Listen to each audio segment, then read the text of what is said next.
Félix Maradiaga. I'm a human rights defender and former presidential candidate at the primary elections for the opposition.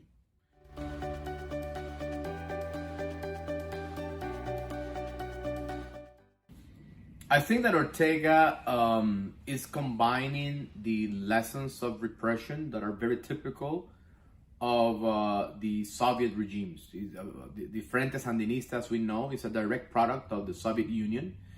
Once the Soviet Union collapsed, the Sandinista party had to mutate and try to pretend that it was a democratic political institution. Of course, this only persuaded those who had a romantic idea of Latin American left. For those of us who were direct victims of the Sandinismo, we knew that the Sandinista party was actually a political military, a criminal organization that was simply using the methods and the tools of other regimes to try to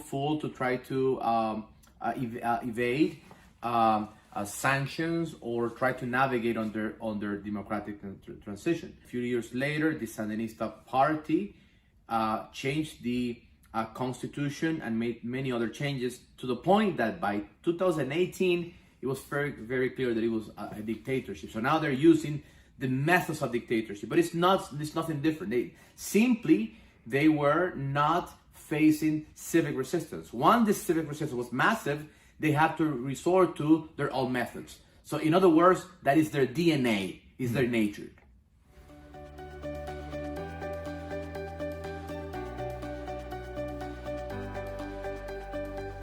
The public support of Ortega is minimum. So for once again, when he felt comfortable in power, when he felt that political parties were divided, that they were not viable candidates, they didn't need to use any of these methods. But it's not because they didn't want to use them. It was not necessary for them. You know, the political opposition was not really capable at some point of winning election because it was severely fractured. However, in the case of Nicaragua, once all the viable political candidates signed an agreement to choose a single opposition leader, we were all taken into prison. By arresting us all, Ortega made very clear that he cannot win democratic elections. So that's why he resorted to these methods.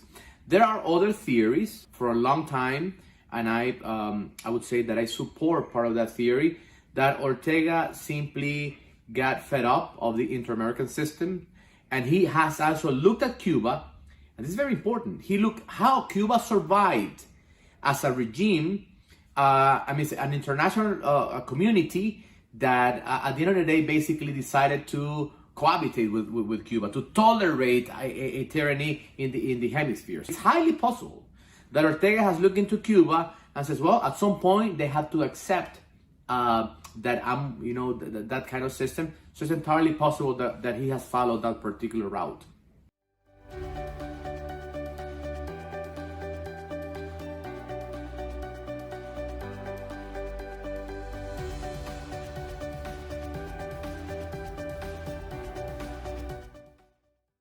For the foreign observer that is not knowledgeable about the Nicaraguan situation, that for 16 years, Nicaragua had a democratic transition. It was not perfect, but within these 16 years, the Nicaraguan governments of the past, during the Chamorro, Aleman, and Bolaños administration, were able to consolidate a very strong free trade agreement with the United States, also an agreement with the European Union. So the Sandinista party with Ortega, when he came back into power, November 2006, they found all this infrastructure of free trade that was developed by the capitalists, but of course he's taking all the advantage of free trade agreements. These are not agreements that were developed during the Sandinista years, but during the democratic transition. They were developed to improve economic relationship with the United States and Europe. They were developed to bring opportunities, employment to the Nicaraguan people, and Nicaragua has benefited tremendously from these trade agreements that, of course, Ortega has badmouthed for years, but is taking all the advantage of it. Government can have a regime, a system, can have trade agreements and a somehow free market. But if people do not have the basic opportunities to exercise their dignity, at the end they will flee, because economic conditions are very important, but human rights are as important.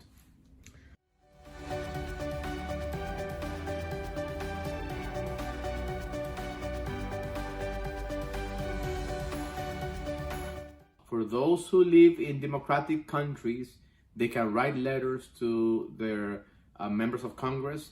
They can also advocate using social media. They can raise a voice for the issue of Nicaragua with newspapers, with their friends. What's very important for us is that we are not forgotten. We have Monsignor Rolando Alvarez, the Bishop of my own diocese, in prison. We have other 40 political prisoners. And we are a country that do not have access to global media. So we need as much support, not only from decision makers, which is very important, not only from people in positions in power, which is very important. We need the support of the average citizen. And let me give you an example. Dante Mossi, the executive president of the Central American Bank of Integration, has been recently submitted to a vote of their directors, and he's not going to be re-elected. And not going to be re-elected because in his term as president of the bank, he played an important role in continuing to finance the Nicaraguan dictatorship. This became the result of a major online campaign.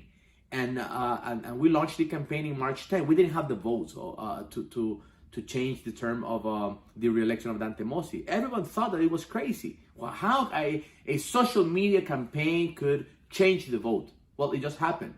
Dante Mossi will have to leave his post in November of this year, thanks to the advocacy of many people who actually care and who actually want to tell a story. The story of a people, of a country called Nicaragua, who wants peace, who wants democracy, and who want to do it through non-violent means.